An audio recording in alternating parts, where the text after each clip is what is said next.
it took 6 earthbenders to move one rock in the live action. They were like, huh, huh, huh, huh, huh, and then the rock was like,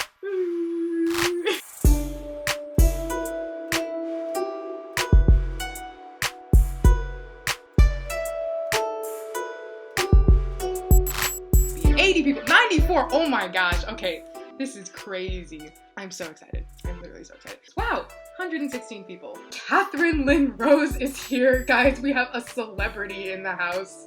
I'm screaming. Someone said read, please. It's 4:04. Yes, I will start. I'm gonna read the foreword and then I'm gonna read chapter 1. Normally, I'm gonna read them blind, so like, you know, I'll have no idea what's gonna happen. But today I caved and I read chapter 1 already. Sorry. Let's go! The Rise of Kyoshi by F.C. Yee with Avatar co-creator Michael Dante DiMartino. An icon. And the foreword is written by Mike. I say Mike like I know him. I do not know him. Okay. Oh, someone said, can we see the art? Yes. I'll hold it up just a bit longer. This is what it looks like. It's gorgeous. I'll do it down here so if people are watching the YouTube version of this, they'll be able to see it as well. Okay. Yes, shh, we're starting. Thank you, Soccer Roxia. Forward. Any prequel story presents a unique challenge, never mind one set in a fictional canonical universe like that of Avatar: The Last Airbender. A common pitfall of prequels? Since the reader already knows how things eventually turn out, they are one step ahead of the hero. Done well, however, a prequel can expand and deepen a beloved fantasy world by exploring its history and characters in new ways. This is the case with The Rise of Kyoshi. I'm so excited. Okay. Readers familiar with the original Nickelodeon series might recall that Avatar Kyoshi was a legend, even among the impressive pantheon of avatars. But how did she become a woman dedicated to fighting injustice throughout the world? And why was she so feared by her enemies? These were the questions left unexplored. In my first talks with F.C. Yee, we discussed a few possible plots, but also asked ourselves, what kind of character is Kyoshi? What drives her? And what kind of events in her past could have caused her to develop into such a legendary figure? I didn't envy Yee the challenge of tackling these questions. I knew he'd have to play within the conventions of an already established world while simultaneously marking it with his own creative stamp. And the Avatar universe has no shortage of must-haves. First, you must have an avatar, the reincarnated being who holds the ability to manipulate, or bend, in italics, all 4 elements, who has a connection with the mysterious spirit world, and who deals with conflicts among the water tribes, Earth Kingdom, Fire Nation, and air nomads. The Avatar can't do this all alone, and thus must also have a core group of teachers and friends. A Team Avatar, as we like to call it. I love that it's canonically called Team Avatar. That's great. Okay. Political conflict is also a must. Whether it's a world war or a revolution, the Avatar inevitably ends up in the center of the fight before he or she is ready. And of course, there is never a shortage of epic bending battles. Though all avatars share certain rites of passage, such as mastering all 4 elements, each one must have a unique journey and face different personal and political challenges on their way to becoming a fully realized avatar. In The Rise of Kyoshi, we meet a young woman so unlike the legend she is to become that we wonder how she could possibly transform into such a remarkable figure. She's not a great earthbender. People don't even believe she's the Avatar at the start of the book. I guess that's a spoiler. It's the foreword, though. A great conceit on Yee's behalf, and one that provides the crux of the conflict for the entire novel. Entrusting another writer with a world and characters that I helped create is always fraught with anxiety for me. In the wrong hands, it can be a disheartening experience. I know this was written way before they got kicked off of the Netflix thing. I don't know if they got kicked off, but they left the Netflix thing. But that feels like it's about the Netflix thing. Anyways. But when I read The Rise of Kyoshi for the first time, I was immediately drawn into the story and entranced by its intriguing new characters and backstory. I was eager to read on to find out how Kyoshi would overcome all the obstacles in her way, and Yee throws plenty of them in her path. Working on this project with everyone involved has been a pleasure, and I couldn't be more excited about this incarnation of the Avatar universe. Michael Dante DiMartino.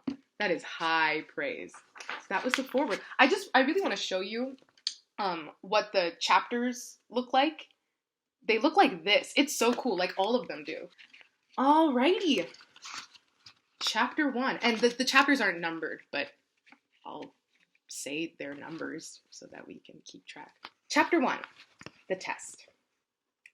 Yokoya Port was a town easy to overlook. Situated on the edge of Whitetail Strait, it could have been a major restocking point for ships leaving one of the many harbors that supplied Omashu. But the strong, reliable, prevailing winds made it too easy and cost-effective for southbound merchants to cruise right past it and reach Shimsom Big Island in a straight shot. Genju wondered if the locals knew or cared that ships laden with riches sailed tantalizingly close by, while they were stuck elbows deep in the cavity of another elephant koi. Only a quirk of fate and weather kept piles of gold, spices, precious books, and scrolls from landing on their doorstep. Instead, their lot was fish guts, a wealth of maws and gills. The landward side was even less promising. The soil of the peninsula grew thin and rocky as it extended farther into the sea. It had disturbed Genju to see crop fields so meager and balding as he'd rode through the countryside into town for the first time. The farmland lacked the wild volcanic abundance of Makapu Valley, or the carefully ordered productivity of Ba Sing Se's outer ring, where growth bent to the exacting will of the king's planners.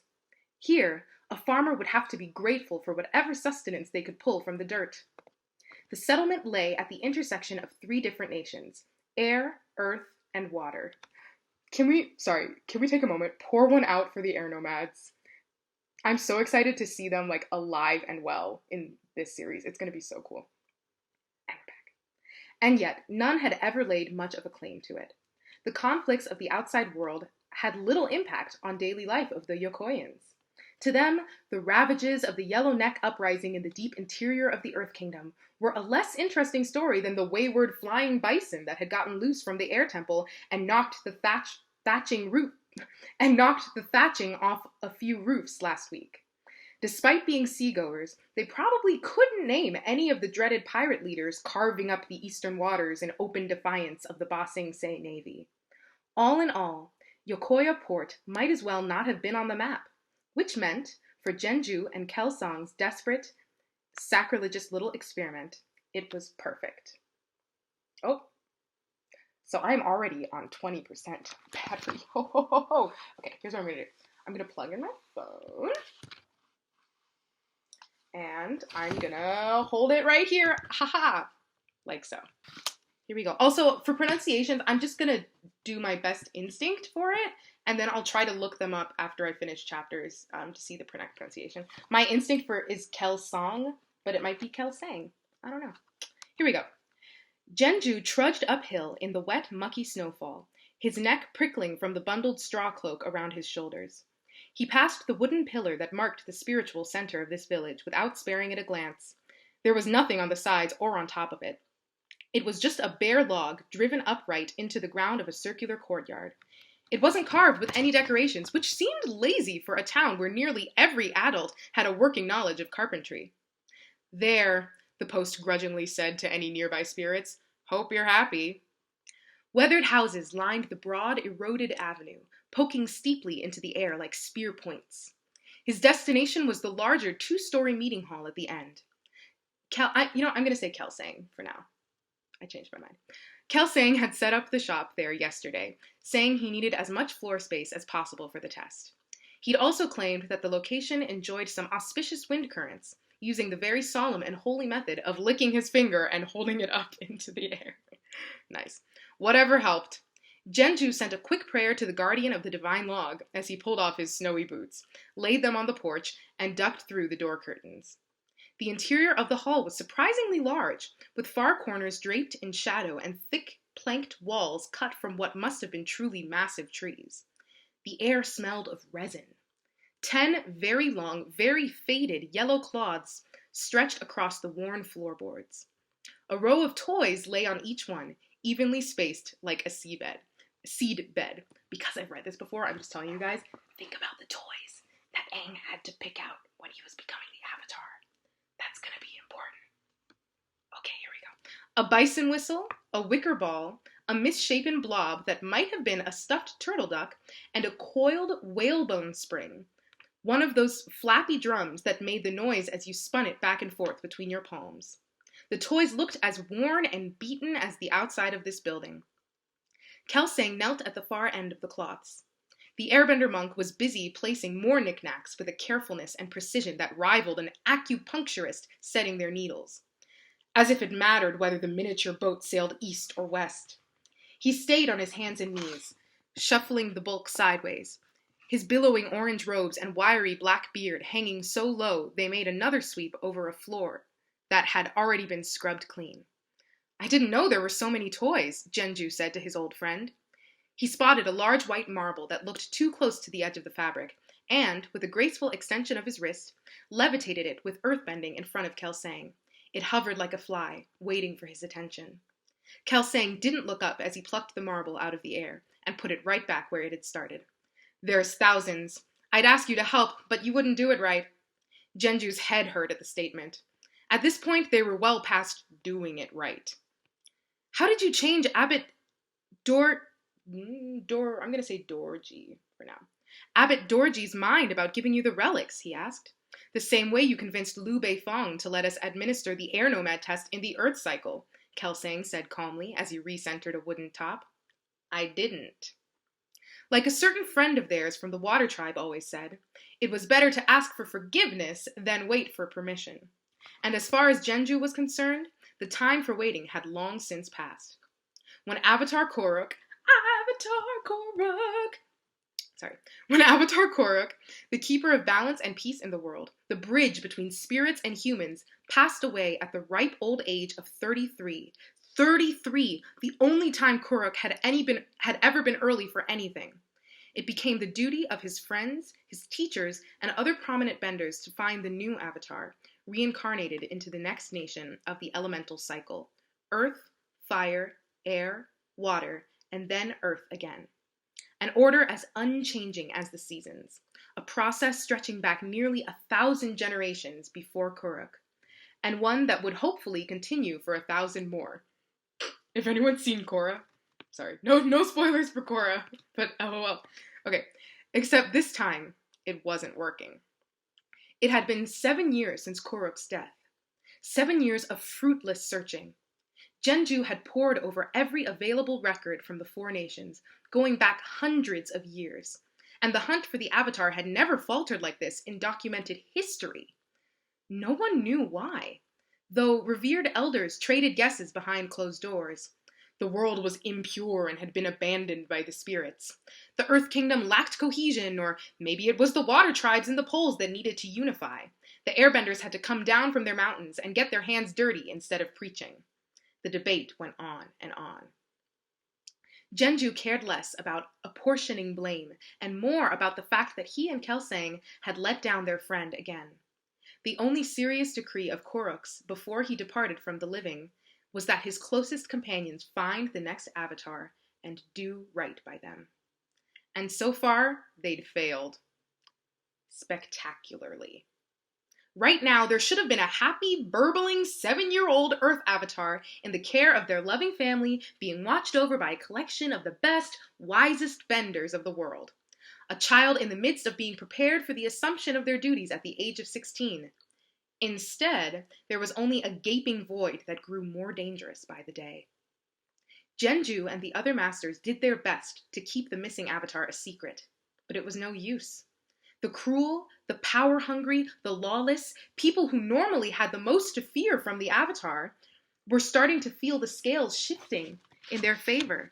Like sand sharks responding to the slightest vibrations on pure instinct, they tested their limits, probed new grounds. Time was running out. Kelsang finished setting up when the noon gong struck. The sun was high enough to melt snow off the roof, and the dripping flow of water pattered on the ground like light rain. The silhouettes of villagers and their children queuing up for the test could be seen outside through the paper screen windows. The air was full of excited chatter. No more waiting, Genju thought. This happens now. And then there's a little break in the thing. I'm just going to scroll through. Looks like there are no technical issues, so I'm going to keep going. Thank you, all 91 of you. You guys are super cool. Going on. Earth avatars were traditionally identified by directional geomancy, a series of rituals designed to winnow through the largest and most populous of the four nations as efficiently as possible. Each time a special set of bone trigrams were cast and interpreted by the earthbending masters, half the Earth Kingdom was ruled out as the location of the newborn avatar. Then, from the remaining territory, another half, and then another half again. The possible locations kept shrinking until the searchers were brought to the doorstep of the Earth Avatar child. It was a quick way to cover ground and entirely fitting to the earthbending state of mind. A question of logistics, simple to the point of being brutal, and it normally worked on the first try. Genju had been part of expeditions sent by the bones to barren fields, empty gem caverns below Ba Sing Se. We've been to the gem caverns. A patch of the Suwang Desert, so dry that not even sandbenders bothered with it. Liu Beifeng had read the trigrams. King Buro of Omashu gave it a shot. Ne Liao, the gardener, took her turn. The masters worked their way down through the earthbending hierarchy until Genju racked up his fair share of misses as well. His friendship with Korok brought him no special privileges when it came to the next avatar.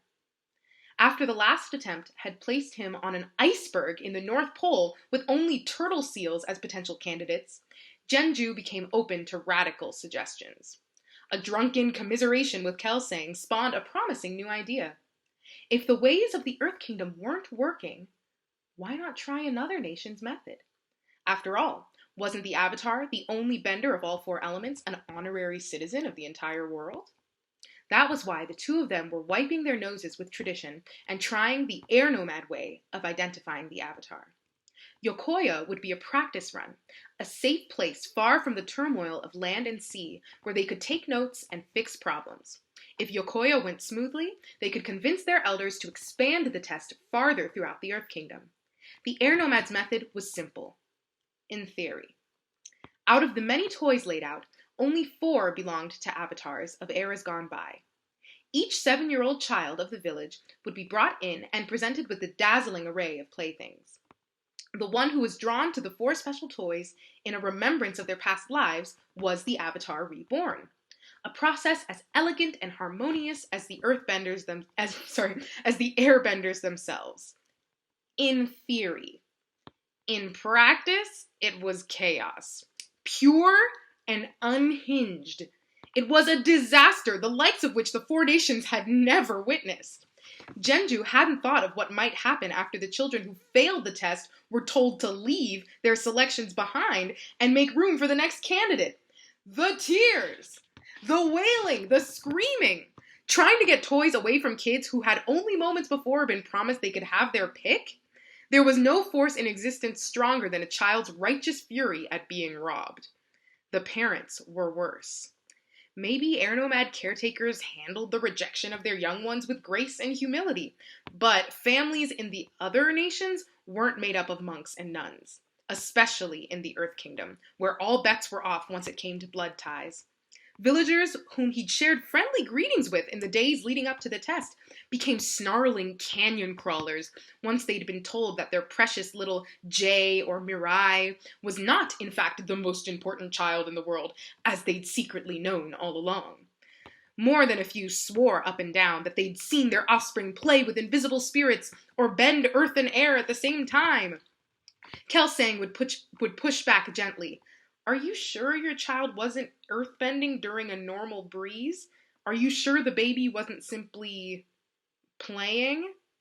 Some couldn't take a hint, especially the village captain. As soon as they'd passed over her daughter, Aoma or something, she'd given them a look of utter contempt and demanded to see a higher-ranking master. Sorry, lady, Genju thought after Kelsang spent nearly 10 minutes talking her down. We can't all be special. And there's a little pause. For the last time, I'm not negotiating a salary with you, Genju shouted in the face of a particularly blunt farmer. Being the Avatar is not a paid position. The stocky man shrugged. Sounds like a waste of time then. I'll take my child and go. Out of the corner of his eye, Genju caught Kelsang frantically waving his hands, making a cutoff sign at the neck. The little girl had wandered over to the whirly flying toy that had once entertained an ancient avatar and was staring at it intently. Huh. They weren't intending to get a genuine result today, but picking the first item correctly was already improbable. Too improbable to risk stopping now. Okay, Genju said. This would have to come out of his own pocket. 50 silvers a year if she's the avatar. 65 silvers a year if she's the avatar, and 10 if she's not. Why would I pay you if she's not the avatar? Genju roared. Kelsang coughed and thumped loudly on the floor. The girl had picked up the whirligig and was eyeing the drum. 2 out of 4 correct. Out of thousands. Holy shoe. Remind me to come back to holy shoe when we have our little discussion after. I mean, of course, Genju said quickly. Deal. They shook hands. It would be ironic, a prank worthy of Korok's sense of humor, to have his reincarnation be found as a result of a peasant's greed. And the very last child in line for testing to boot. Genju nearly chuckled. Now the girl had the drum in her arms as well. She walked over to a stuffed hog monkey. Kelsang was beside himself with excitement, his neck threatening to burst through the wooden beads wrapped around it. Genju felt lightheaded. Hope bashed against his ribcage, begging to be let out after so many years trapped inside. The girl wound up her foot. Yes. The girl wound up her foot and stomped on the stuffed animal as hard as she could. Die! She screamed in her tiny little treble. She ground it under her heel, the stitches audibly ripping. The light went out of Kelsang's face. He looked like he'd witnessed a murder. 10 silvers, the farmer said. Get out, Genju snapped. Come on, Suzu, the farmer called. Let's get. After wresting the other toys away from the butcher of hog monkeys, he scooped the girl up and walked out the door, the whole escapade nothing but a business transaction. In doing so, he nearly bowled over another child who'd been spying on the proceedings from the outside. Hey, Genju said, you forgot your other daughter. That one ain't mine, the farmer said as he thumped down the steps into the street. That one ain't anyone's. An orphan, then? Genju hadn't spotted the unchaperoned girl around town in the days before, but maybe he'd glossed over her, thinking she was too old to be a candidate? She was much, much taller than any of the other children who'd been brought in by their parents. 3 guesses who it is. As Genju walked over to examine what he'd missed, the girl quavered, threatening to flee, but her curiosity won over her fright. She remained where she was. Underfed, Genju thought with a frown as he looked over the girl's hollow cheeks and cracked lips.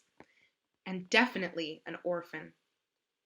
He'd seen hundreds of children like her in the inner provinces where outlaw Dao Fei ran unchecked, their parents slain by whatever bandit group was ascendant in the territory. She must have wandered far into the relatively peaceable area of Yokoya. Upon hearing about the avatar test, the families of the village had dressed their eligible children in their finest garments as if it were a festival day. But this child was wearing a threadbare coat, with her elbows poking through the holes in the sleeves. Her oversized feet threatened to burst the straps of her 2 small sandals. She already has big feet. I'm screaming. Sorry. None of the local farmers were feeding or clothing her. Kelsang, who, despite his fearsome appearance, was always better with children, joined them and stooped down. With a smile, he transformed from an intimidating orange mountain into a giant-sized version of the stuffed toys behind him. Why, hello there, he said, putting an extra layer of friendliness into his booming rumble. What's your name? The girl took a long, guarded moment, sizing them up. Kyoshi, she whispered.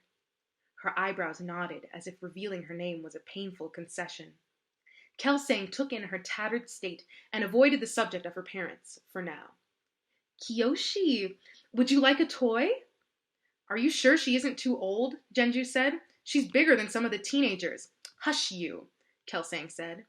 He made a sweeping gesture at the hall festooned with relics for Kyoshi's benefit. The unveiling of so many playthings at once had an entrancing effect on most of the children. But Kyoshi didn't gasp, or smile, or move a muscle.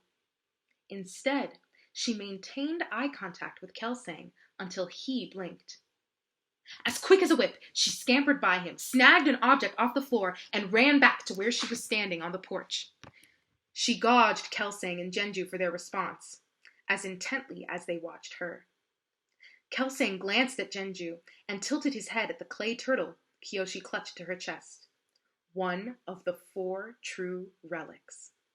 Not a single candidate had come anywhere near it today. They should have been as excited for her as they'd been for evil little Suzu, but Genju's heart was clouded with doubt. It was hard to believe they'd be so lucky after that previous head fake. Good choice, Kelsang said, but I've got a surprise for you. You can have 3 more, 4 whole toys to yourself. Wouldn't you like that? Genju sensed a shift in the girl's stance, a tremor in her foundation that was obvious through the wooden floorboards. Yes, she would like 3 more toys very much. What child wouldn't? But in her mind, the promise of more was dangerous, a lie designed to hurt her.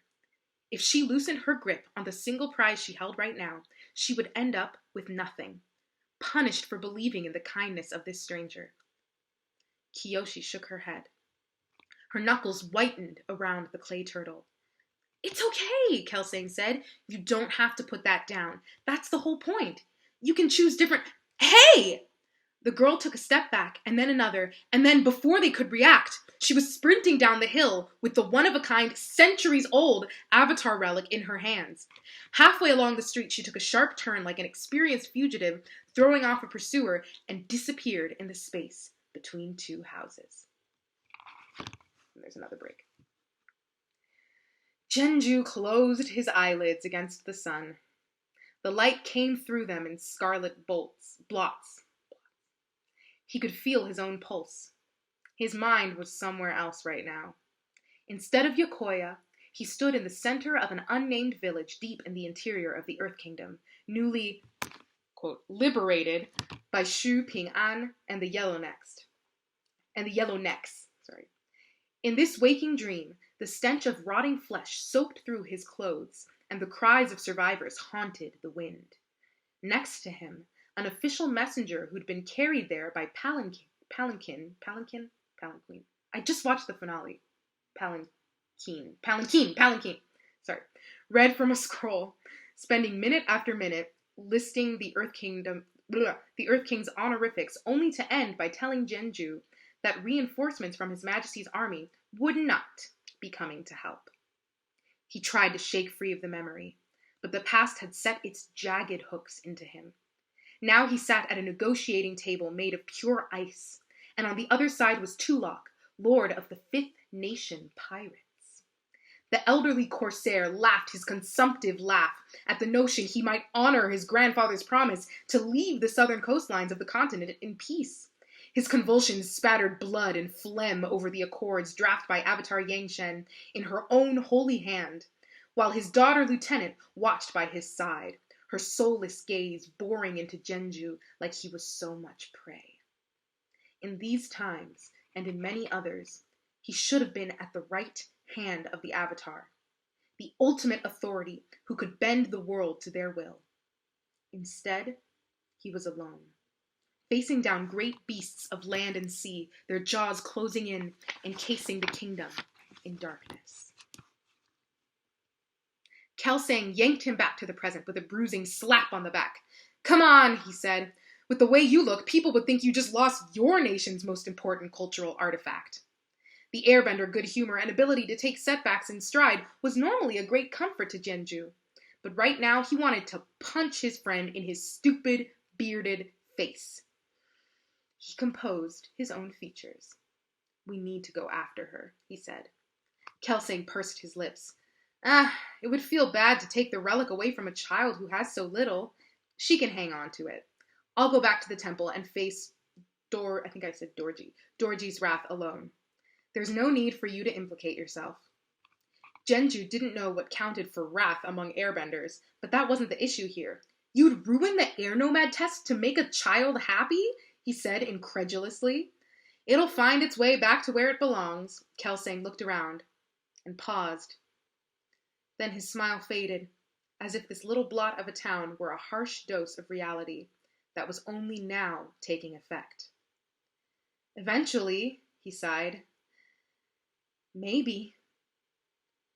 And that's the end of chapter 1.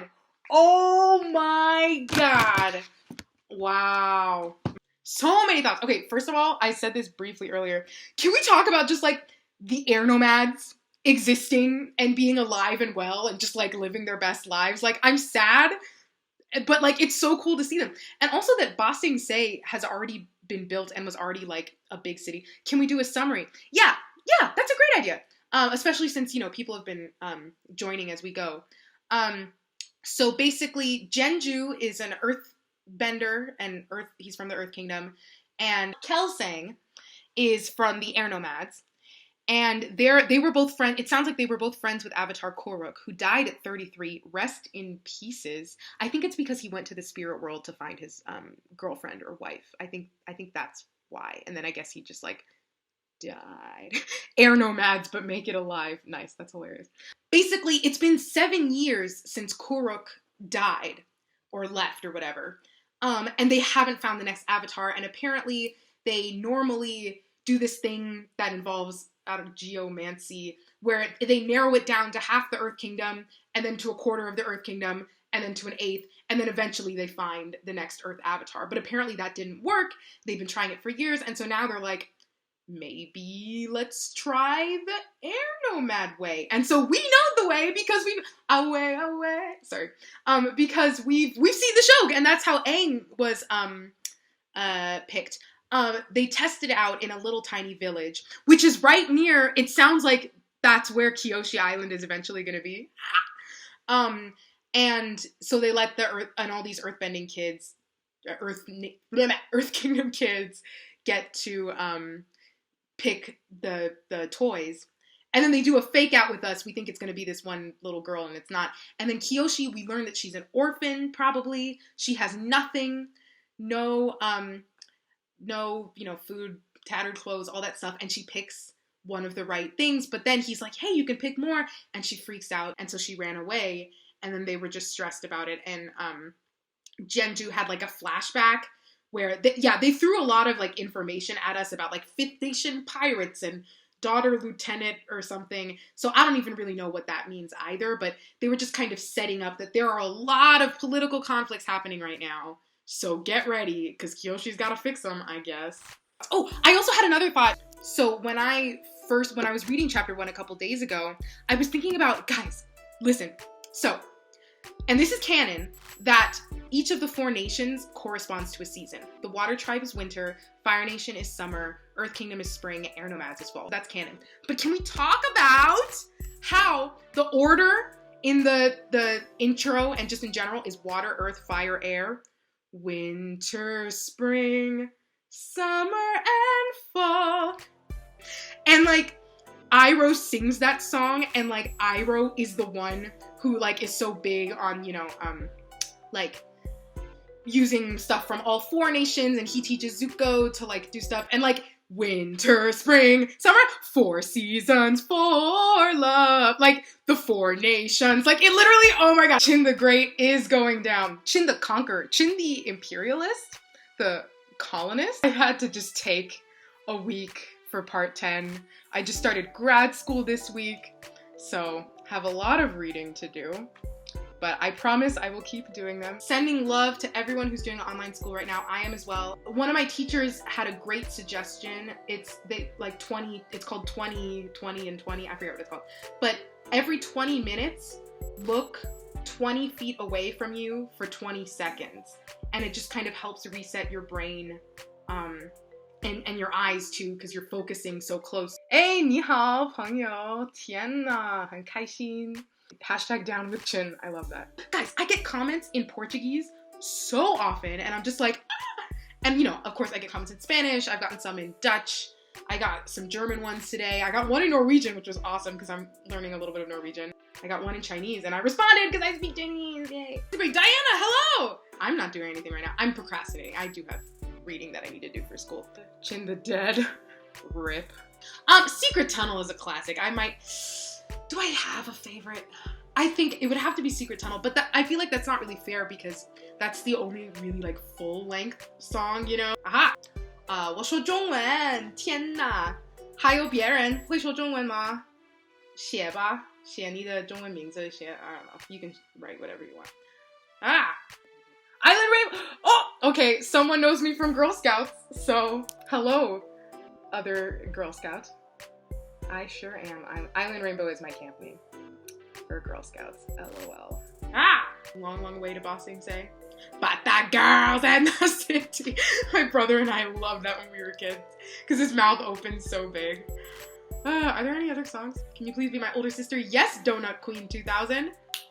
Do I like Legend of Korra? Yes, I love Legend of Korra. It makes me so sad when people that love Avatar say that they hate Legend of Korra. I think it's a very different show.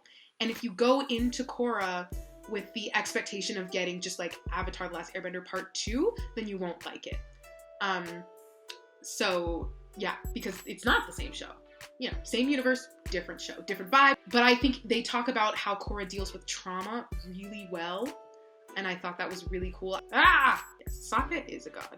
Oh, I also love The Fortune Teller. I think that's an underrated episode. Wait, sorry. I'm gonna answer Neve Haydoc's question in a sec. Literally, one of my favorite lines in the entire show is, and I'm not saying that it has to do with many people online today and kind of the political climate today, but I'm not saying that either. But it's when the guy in the fortune-telling village is when Sokka's like, can your fortune-telling explain that? And the guy's like, can your science explain why it rains? Yes it can. It's so funny. And I think it's very telling about COVID right now. Can your science explain the virus? Yes it can. Am I the only one who thinks that Roku and Sozin were in love? Am I the only one?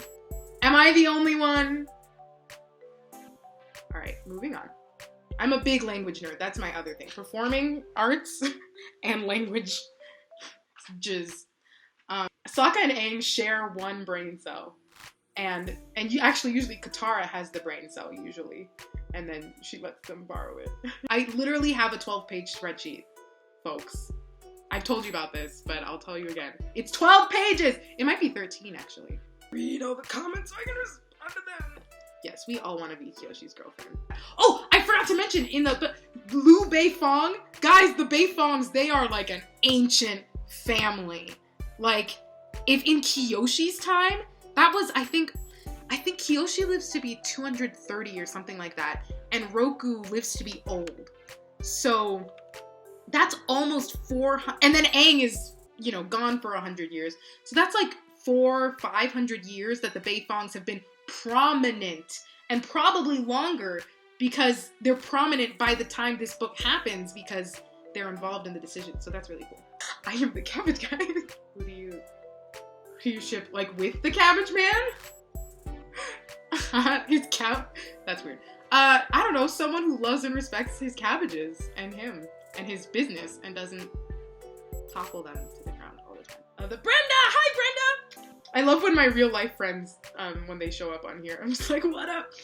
My friend thinks you're the only one who can save 2020 with the Hamilton X ATLA TikToks. I sure hope so. Have I watched the live action? Guys, here's my live action story. So, we watched it in theaters. I don't remember what year it came out. And as the credits, I saw it with my brother and one of my cousins. As the credits rolled, I got a text from my other cousin saying, don't go see the live action. It's horrible. Like, as the end credits rolled. And it was already too late. Oh my. No age limit to loving Avatar, Miss Anya Rose. My mom loves Avatar. She watched it when we were kids. And she loved it when we were kids, and she loves it just as much now. So there's no age limit. No one is too old to love Avatar. Thank you everyone for coming. I am signing off now. See you next Sunday at 4 p.m. Pacific time. Oh no, you just joined RIP. Yeah, we're ending now.